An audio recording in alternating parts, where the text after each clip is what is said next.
Uma nova contribuição ao Brosquete de Excelência de 2011, mais um seminário.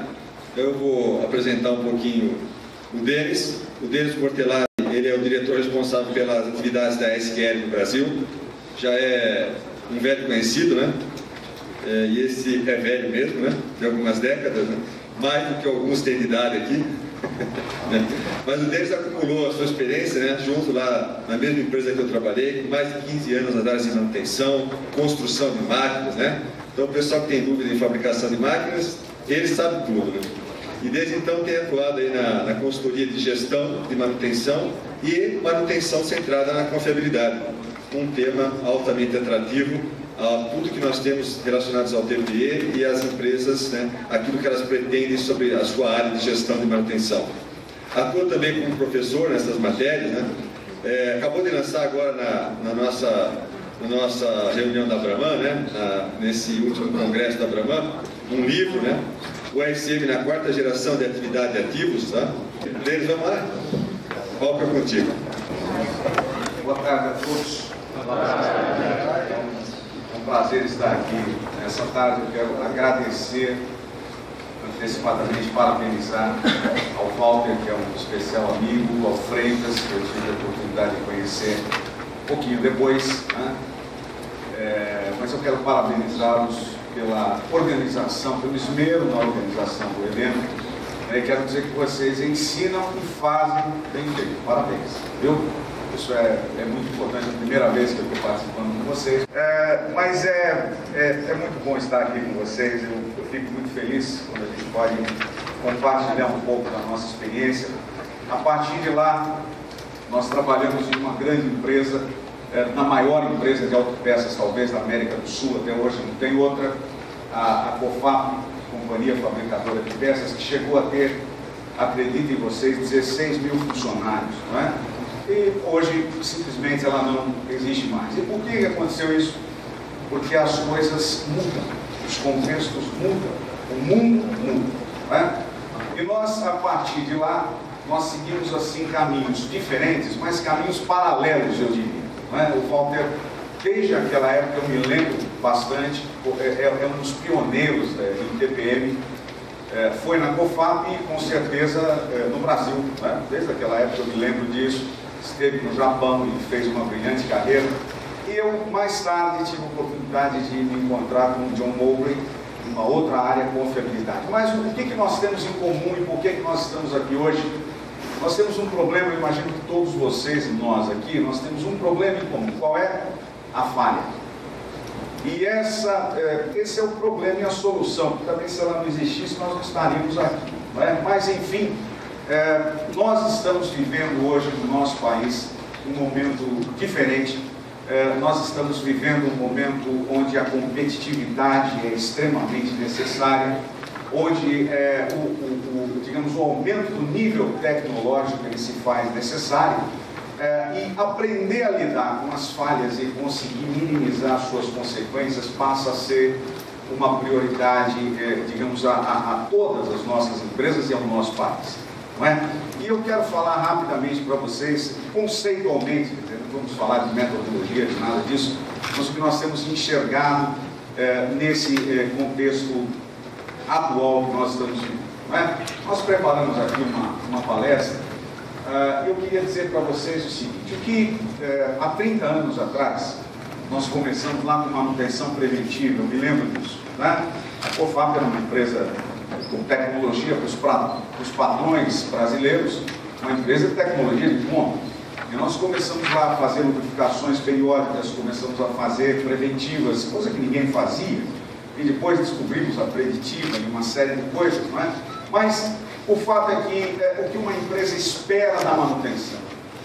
Naquela época eu me lembro, isso já há bastante tempo, eu não vou mais falar em números, né? Chega, assim, 30 anos aí é pejorativo demais. Mas lá atrás, o que se esperava da manutenção era apenas disponibilidade de máquina, né? A manutenção era responsável por manter o equipamento disponível. Ela estava lá para isso, ela tinha uma missão, e a missão era essa. E normalmente, o pessoal de manutenção, os mecânicos, eletricistas, eles eram muito ágeis. O brasileiro ele é muito criativo, né? Se tiver que resolver o problema, ele com um pedacinho de arame lá, ele resolve. Coisa que o gringo não consegue fazer. Não, mas é verdade, a gente consegue. O japonês não consegue fazer, os daqui conseguem. Né? Lá, certamente não. Mas isso é interessante porque a gente percebe o seguinte: manter a máquina operando, ou equipamento, ou processo, vou ficar um pouquinho mais para cá, sem ir na frente, manter a planta operando é a missão, era e ainda é talvez a missão primária e primordial da função manutenção dentro da empresa. Né?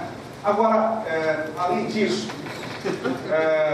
tem mais alguns aspectos. A falha acontece, viu? Erro humano. E a qualidade, gente, é um aspecto. Nós já passamos uma década de qualidade, né? Durante uma década, quem estava dentro da sua empresa, na época das ISO, da ISO 9000, 9001, 9002, nós passamos 10 anos fazendo normas. Então nós já aprendemos qualidade, entendemos o que é qualidade. E hoje eu digo para vocês que a qualidade está intimamente ligada à condição do equipamento. A qualidade do produto passa pelo equipamento. Não basta ele estar disponível, ele precisa estar produzindo bem, né? Para que o produto tenha qualidade e seja competitivo. Além disso, um outro aspecto extremamente importante nos dias atuais, a segurança. Né? Tem um colega nosso que diz isso, é uma verdade. Você vê uma colhedora dessa, né? As máquinas, os equipamentos, gente, eles matam, né? Eles mutilam, eles explodem. Então nós precisamos ter isso em mente. E ainda bem, as leis, né? Elas nos protegem, elas protegem a sociedade. Hoje as empresas encaram esses aspectos, o aspecto de segurança, como um aspecto importante que deve ser considerado. Integridade ambiental, então. Né? Se você tiver lá um problema de um vazamento de gás, um manancial, alguma coisa desse tipo, provavelmente você, ou o responsável pela manutenção, vai aparecer à noite dando uma entrevista no Jornal Nacional. E provavelmente o logotipo da sua empresa, ele vai estar estampado atrás de você lá. Isso não é nada bom, né? Meio ambiente hoje, talvez seja o único aspecto que prende um diretor, né? Tanto finanças, mas o meio ambiente. Se acontecer um fato desse, nós vimos recentemente na Cataguases, no Rio, né? Em Minas, o diretor foi preso, foi algemado e preso por ter causado um dano ao meio ambiente. Então, os equipamentos, eles são responsáveis por tudo isso. E vocês, né, nós cuidamos dos equipamentos. Além disso, a longevidade dos ativos físicos. Senhores e senhoras, um ativo, normalmente, ele é concebido, é feito um investimento na sua aquisição e espera-se que ele tenha uma vida útil. E que ele se pague, né, e que após se pagar, ele continue dando lucro por muito tempo. Então a gestão de ativos, ela vem falar nisso, quer dizer, não só pensar no momento atual, no momento de manutenção, mas pensar em 30, 40 anos, que é normalmente a idade de um ativo. Outro dia eu tinha uma pessoa, eu estava num avião, e eu olhei para uma pessoa assim e falei assim, poxa, é interessante, né? Só ver aqui uma senhora. Nós estamos aqui tranquilos, esse avião tem mais de 30 anos, né? A mulher olhou para mim, arregalou o olho. Eu falei, não, mas é verdade, pode ficar tranquila que nós vamos chegar no destino. Né? Então, os ativos, gente, é verdade, os ativos das nossas empresas, os aviões, não são ativos que você pode descartar a qualquer momento. Né? Eu imagino que ninguém tem um carro aqui que está rodando há 30 anos ou há mais de 30 anos, pode até ter, mas os custos já são muito grandes, né? O aspecto de segurança já não existe, integridade ambiental, provavelmente um carro com 30 anos de idade não vai passar na inspeção veicular. Pelo menos aqui em São Paulo não passa. Então, chega a hora que você precisa descartar o seu ativo. Isso é uma outra história, é uma outra matéria. E efetividade de custo. Eu diria para vocês que nos dias atuais, esse é o principal ponto que nós temos que considerar. Não é? Até alguns anos atrás nós tínhamos concorrências ferrenhas, mas hoje nós temos duas concorrências, principalmente, que são predatórias e ferrenhas. Eu diria para vocês que são quem? China e Índia. Não é? nós precisamos, como é que nós vamos competir com eles do ponto de vista tecnológico e do ponto de vista de custo de mão de obra. Isso é um problema sério. Nós precisamos parar e precisamos refletir. Por isso que nós estamos falando nessa quarta geração. Nós estamos vivendo um momento onde o Brasil está na elite econômica. Você já imaginou viver uma coisa dessa? Do mundo, não é? A Europa está quebrada, os Estados Unidos estão quebrados, nós somos quem tem dinheiro no mundo. É impressionante. Não é verdade isso? Eu estou falando alguma mentira, não vou. Né? Agora, manter a planta operando, aqui é o meu desafio. Manter a planta operando, os índices precisam sempre subir. Eu vi que vocês mostraram aqui índices bonitos, sempre subindo. Qualidade subindo, segurança subindo, integridade ambiental subindo. Longevidade, quanto mais durar, melhor, quanto mais lucro der, melhor. Efetividade de custo para baixo. Esta é a equação que você precisa resolver. Essa é a equação que você precisa aprender a resolver. Isso não é apenas cortar custos, né? Porque cortar, eu acho que nós já cortamos tudo que a gente podia cortar, não tem muito mais a fazer. Agora, existem definidamente 3 gerações de manutenção. A primeira, quando eu e o Walter começamos, né, na manutenção, em 1940, nós estamos conservados. A segunda geração, não é, ali onde você tem disponibilidade, vida útil e custo, né? Esses números são americanos. Essa linha do tempo, obviamente, não é nossa, é americana, não é? A terceira geração, que vem até 2011, e isso está no livro de uma pessoa que nós tivemos a oportunidade de conviver e aprender muito com ela, foi John Mulder. Eu tive o privilégio de aprender essa matéria com fidelidade com ele. E ele disse algumas coisas há 15 anos atrás, há 10 anos atrás, impressionante, elas estão acontecendo hoje. Diz que nós seríamos uma das potências do mundo. Eu falei, não é possível, esse cara está puxando o saco nosso porque nós pagamos royalties para ele. Mas não é, ele tinha razão.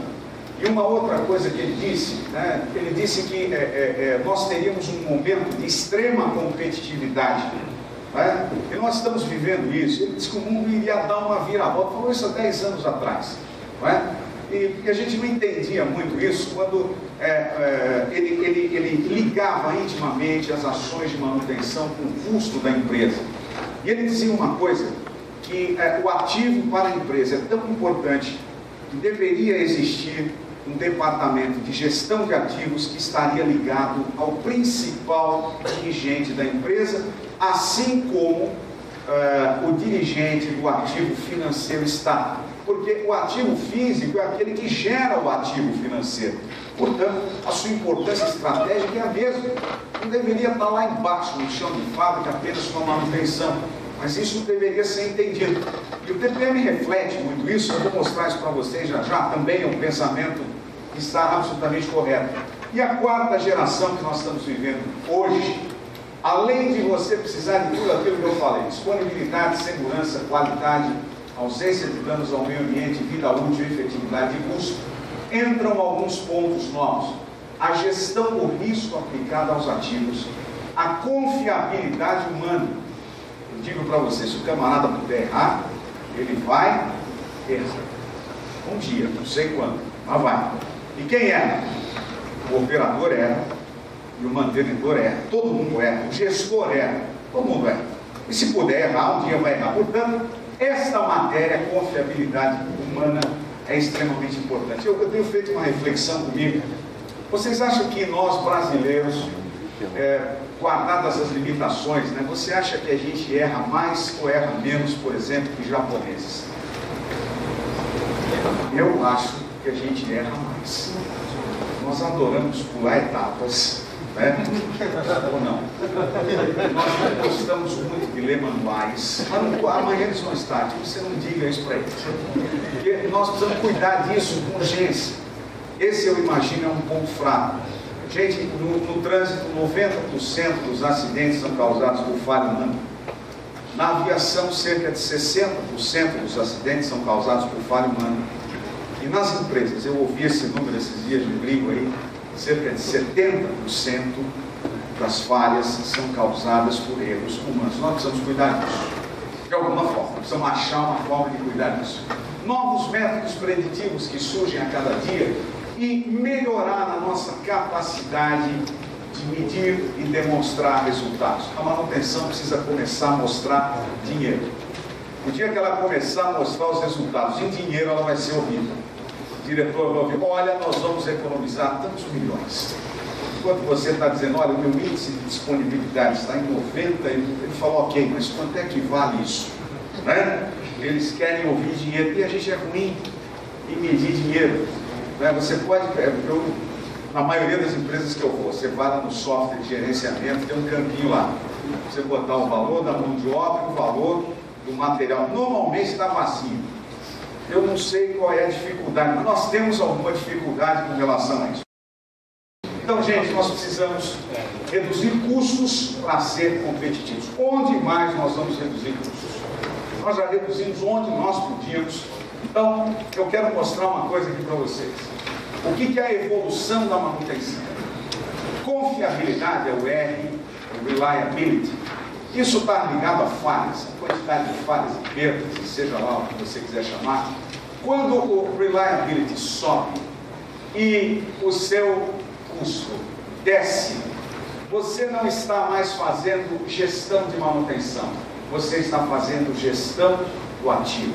Quando você começa a mexer com dinheiro, você está fazendo gestão. Quando você começa a se preocupar com isso aqui, controlar isso, você então está fazendo gestão e está se tornando mais competitivo. E como é que a gente alcança isso? Então, gestão de ativos, gente, não é apenas cuidar dos recursos de manutenção ou das falhas, mas é cuidar do ativo ao longo de 30, 40 anos. E aí nós precisamos aprender exatamente como fazer isso. A nossa visão precisa ser ampliada, não é? E o que é confiabilidade? Eu vou definir assim, muito facilmente para você. Confiabilidade é um número. É a probabilidade de um ativo atender às necessidades dos seus usuários num período de tempo determinado. É o velho e bom MTBF que você faz. MTBF maior quer dizer o quê? Num tempo falhou muito. Se falhou muito, a confiabilidade é pequena. Se falhou pouco, a confiabilidade é maior. Então, MTBF maior, número de falhas menor, então, resultado bom. Número de falhas aumenta, o MTBF cai, ou seja, falha com mais frequência. Então, confiabilidade, gente, é o quê? É espaçar a falha o máximo possível. Se ela ocorria uma vez a cada, eu ouvi vocês falando isso aí, né? Puxa vida, se ocorria uma vez por dia, hoje está ocorrendo uma vez por ano, eu não ganhei muito. Se passar a ocorrer uma vez a cada 10 anos, eu ganhei demais. Então é isso que a gente tem que perseguir, isso que nós temos que buscar. Nós não podemos nos esquecer que por trás de cada falha, existem os custos de manutenção e o custo maior, que normalmente é qual? A perda de produção do ativo. Esse, muitas vezes nós não conseguimos lidar com a falha. Então, como é que você zera a falha de um CLP, de um componente eletrônico? Bem, ainda bem que eles têm uma confiabilidade alta, senão estaria enrolado, né? Não tem jeito. Agora, você pode, por exemplo, zerar a consequência, pode pôr 2.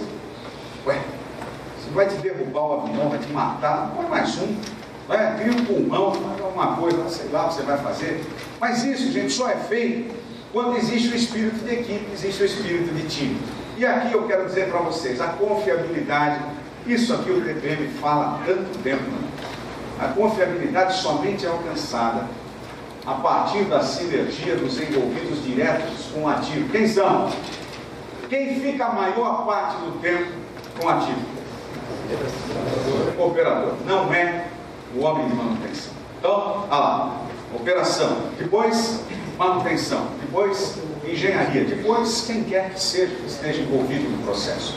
Então, essas pessoas são responsáveis pela confiabilidade. Então, quando nós falamos em segurança, quando nós falamos em qualidade, uma série de coisas, não basta manter e preservar os ativos. É preciso manter as funcionalidades do ativo. O ativo, além de funcionar, ele tem que funcionar bem. Ele não pode poluir, ele não pode matar, ele tem que produzir com qualidade. Então, nós precisamos considerar isso também. Não basta apenas ter índices de disponibilidade. Por isso, que hoje eu vi muita gente falando, aí nós usamos o que? Índices globais, OEE, tantas outras coisas. O John Moore falava disso em 1900 e bolinha, quando ele escreveu o primeiro livro dele lá, em 1990, por aí, né? Ele falou que os índices da efetividade dos equipamentos, dos processos deveriam ser medidos, não separado, mas de uma única forma. Ou seja, a eficácia do equipamento deveria ser medida. E é isso que a gente está fazendo hoje, não é? Então, quem é responsável pela confiabilidade? E essa figura, ela diz um monte de coisa aqui, não é? Então, esse capacete vermelho aqui, ó, quem é? Quem sabe? Engenheiro. Hã? É o engenheiro, né? E esse cara aqui, ó, é o operador. Quem é este capacete vermelho? Você sabe? Michael Schumacher. Até onde se sabe, as melhores estatísticas são desse cara. Então eu tenho aqui, ó, a manutenção. Aqui acho que é o único lugar onde você tem um monte de cara da manutenção para um operador. Ao contrário. É verdade. Então você tem aqui um operador, um monte de homem que invoca que são a manutenção, e lá tem os caras dos cálculos que fazem a telemetria, que mantém o carro funcionando. E que tem uma comunicação direta com esse cara. Aqui o operador obedece o engenheiro. E o salário desse operador é bem maior que o desse cara, hein? Ele fala, entra nesta volta. Não pode passar e vai entrar. Não é? Então esse time, gente, é responsável por quê? Primeiro, largar e chegar. E segundo, se possível, chegar em primeiro lugar. E se possível, chegar várias vezes em primeiro lugar. Isso dá o quê? O campeonato. E o resultado é a glória, né? É a vaidade? Não, é financeiro. Que é o resultado que as empresas procuram. Tá certo? Esse é o resultado que esses caras procuram. Eles procuram o que? Lucro, dinheiro. Isso é um negócio, né? E é um negócio de altíssimo rendimento. Então aqui tem duas lições que eu quero deixar para você com essa foto, para você não esquecer mais. Um só desses que errar compromete a corrida. Certo ou errado? Todos precisam acertar para chegar lá e chegar em primeiro. Certo ou errado? Então, teamwork. Não tem outro jeito. Eu estava falando, eu brinquei com o pessoal da Campus, né? Eles estavam se preparando ali atrás, desculpa a brincadeira, mas eu até falei, ó, vocês vão ter que cantar afinado, porque esse monte de gente vai lá para frente, né? E é o time, gente. Vocês viram que eles ensaiaram para fazer isso que eles fizeram aqui, né? E provavelmente isso acontece lá dentro no dia a dia, ou não? Ou foi só aqui? Eu acho que não. Pelos resultados que eles mostraram. Então não tem essa, gente. Eu sou da manutenção, eu sou da engenharia. A engenharia precisa descer do pedestal, ou nós vamos subir e chegar no pedestal onde ela está, né? Para que isso daqui seja alcançado. Isso é um fato. Então, gente, Reliability Centered Maintenance é uma das metodologias. Segurança, meio ambiente, isso daqui é a Horizon, da British Petroleum. Quanto vale a British Petroleum hoje? Metade do que ela valia antes disso aí. Sustentabilidade. O que é sustentabilidade? Gente, sustentabilidade é um negócio ser lucrativo durante muito tempo e não afetar o meio ambiente. Isso é sustentabilidade. Então, sustentabilidade também é dinheiro. Não é aquilo que o Partido Verde diz por aí. Não é? Então, sustentabilidade é perenidade e lucratividade. É isso que as nossas empresas precisam procurar. Não é? E gestão de risco. Existe uma norma, ISO 31001, que fala sobre isso. Pesquisa depois e veja o que é isso. Sabe o que é isso? E confiabilidade humana. Eu vou falar, se der tempo, eu vou falar rapidamente delas. Então, essa aqui é um PDCA de risco. Isso não é análise de risco depois que a falha ocorreu. Não. É gestão. É outra coisa. E confiabilidade humana. Gente, se o cara puder soltar esse bastão, ele vai soltar. Então, se você puder botar super bonder lá, talvez seja uma boa, é uma saída. Por isso que e o japonês, por que ele criou Pokayo? Assumindo que o camarada poderia. Tá certo? Então, resultados. E gestão de ativos. Gente, está saindo essa norma. Quem nunca viu, está vendo agora. Isso não é uma norma, isso é um documento, é o PAS 55. E vai sair uma norma daqui 2 ou 3 anos. e deverá ser a norma ISO 55000. E essa norma vai certificar as empresas em gestão de ativos. E pasme, ela não será apenas uma norma que vai certificar conformidade, mas ela vai medir conformidade e desempenho. Ou seja, você vai precisar ser bom. E ela vai te perguntar algumas coisas. Por exemplo, confiabilidade é fácil. Como é que está a sua confiabilidade? É o que já passou. Agora, qual a probabilidade de acontecer uma grande falha e quanto custaria nos próximos 10 anos? Por exemplo, eu acho que o cara da British Petroleum ficaria feliz se ele pudesse saber disso antes de acontecer o acidente. Isso é gestão de risco. Então, não é bola de cristal. Nós vamos precisar enxergar à frente também e não só para trás. E a quarta geração da manutenção. Muito bem, risco, então, é o quê? É a probabilidade vezes a severidade de um evento, tá certo? Então, o que é gestão do risco? Rapidamente, aqui só para vocês entenderem.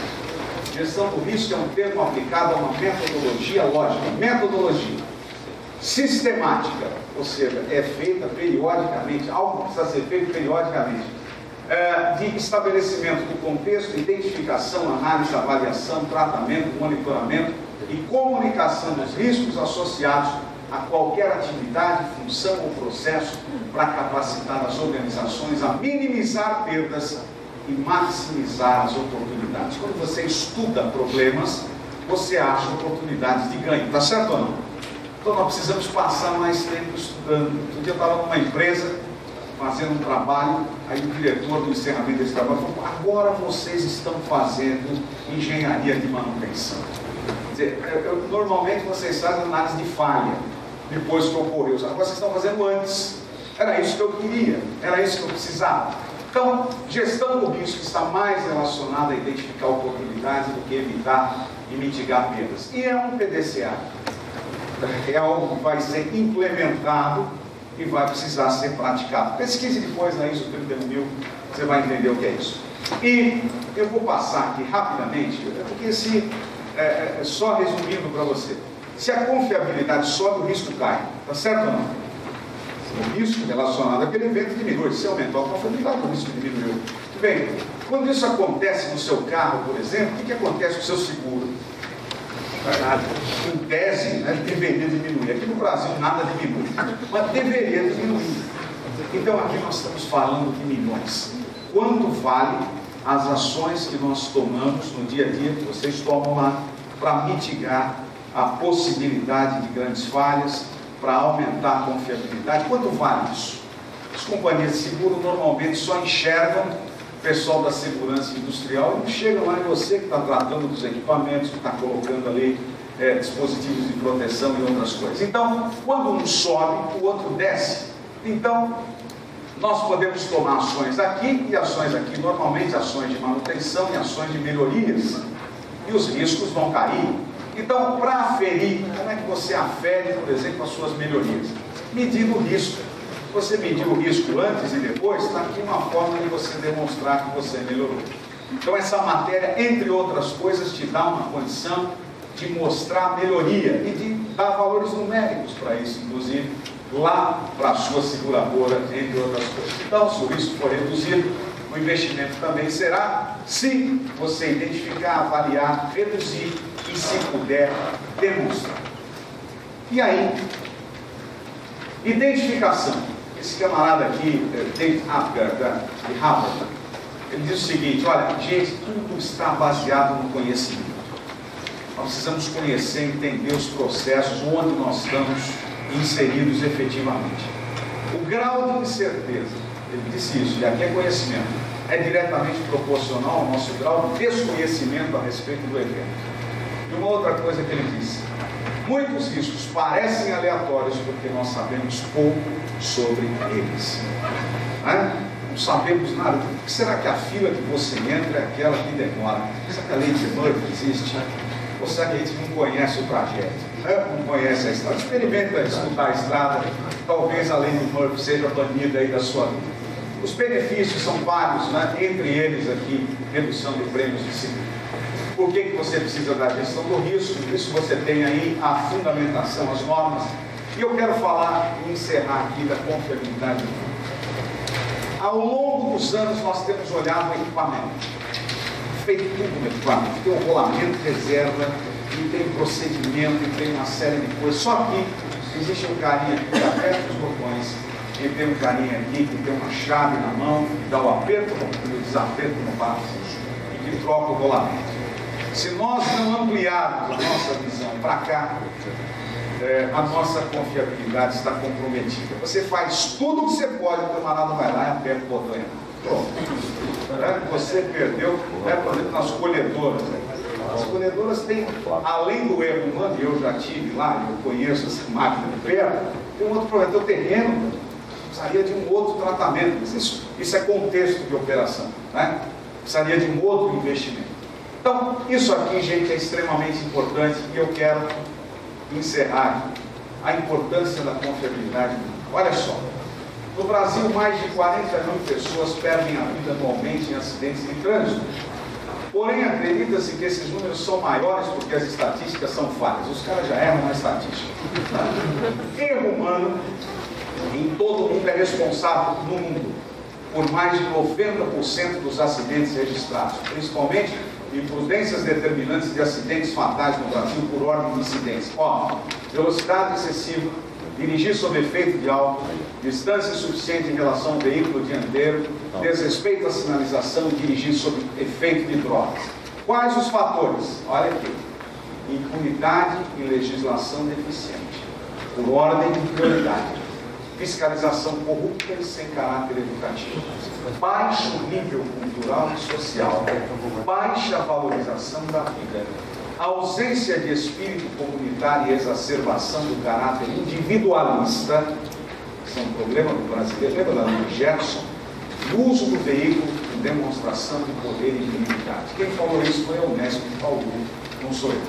Quem são essas pessoas? Nós. Sinto muito. Você é brasileiro, você é um brasileirinho como eu, então você está aqui. E essas pessoas estão dentro das fábricas. São os mesmos.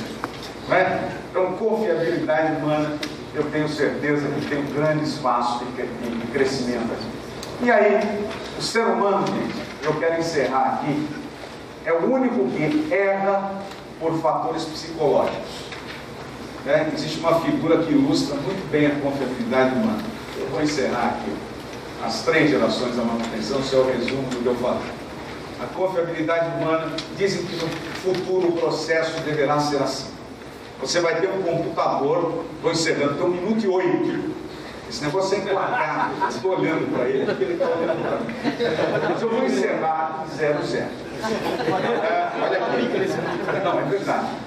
Dizem que no futuro o processo deverá ser totalmente automatizado e controlado por um computador.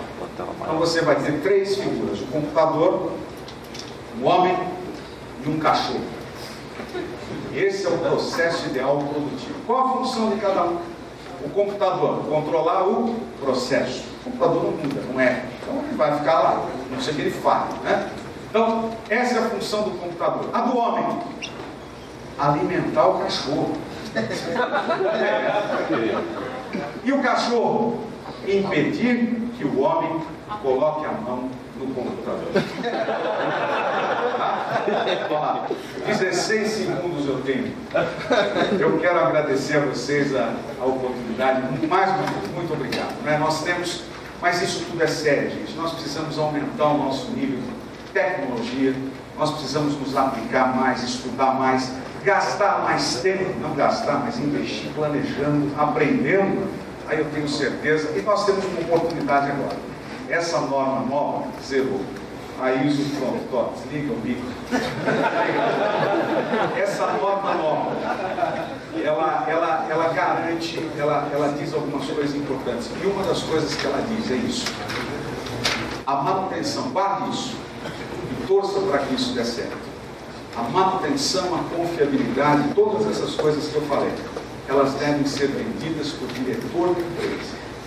Aí, quando o negócio for top-down e ele entender a importância que vocês têm, que os ativos têm dentro da empresa, eu tenho certeza que as coisas vão ficar melhores para quem?